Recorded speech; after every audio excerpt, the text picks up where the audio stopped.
देखिए, ADA colony थाना नैनी क्षेत्र में 28/4/2025 को ये घटना कारित हुई थी।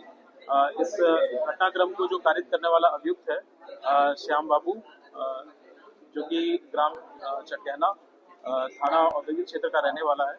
उसको आज थाना नैनी पुलिस द्वारा गिरफ्तार किया गया है आला कत्ल के साथ। घटनाक्रम का जो पूरा अनावरण करने के पश्चात ये प्रकाश में आया है कि ये जो व्यक्ति है ये राजमिस्त्री के तौर पे पहले की माँ को काम किया था। इनका जो सेकंड फ्लोर है उसके निर्माण इत्यादि का, और अभियुक्त के हिसाब से इसके 20,000 रुपए जो है वो बचे हुए थे, जिसको कि लेने के लिए पहले वो 27 तारीख को इनके यहाँ गया था, 27 अप्रैल 2025 को शाम में। और उसके बाद इसको जो है अगले दिन दोपहर में आने के लिए कहा गया है। 28 अप्रैल 2025 को करीब 11:15 के आसपास ये जब पहुंचा है तो कुछ बातचीत हुई है। उसके बाद पुनः इसको जो है 1 घंटे बाद आने के लिए कहा गया है। जब दोबारा ये करीब 1:30 के आसपास वहाँ पहुंचा है तो अभियुक्त के बताने के हिसाब से जब इसने अपने पैसे मांगे हैं तो इसको पैसे नहीं मिले हैं और कुछ शब्द कहे गए हैं, और इसके हिसाब से कुछ एक दो थप्पड़ मारा गया है। तत्काल उसकी इसने अपने जो है झोले से जो इसका काम करने वाला हथौड़ा था वो निकाल करके जो मृतक अरुण कुमार श्रीवास्तव हैं उनके सर पे, उनके फोरहेड पे वार किया है।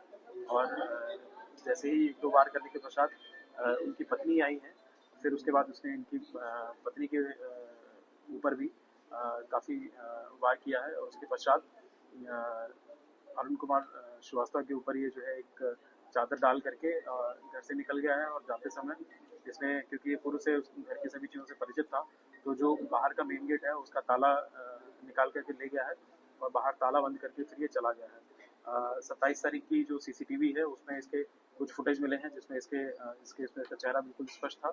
और इसके आधार पे इसकी शिनाख्त हुई है। इसी के आधार पे फिर इसकी पहचान और गिरफ्तारी हुई है। जब इसकी सीडीआर इत्यादि की एनालिसिस की गई है तो सभी घटनाक्रम की इसकी पुष्टि हुई है 28 तारीख को, जब भी ये जहाँ पे घटनास्थल के आसपास और घटनास्थल पे जब ये आया था वो सारी चीज़ें इसमें स्पष्ट हुई हैं।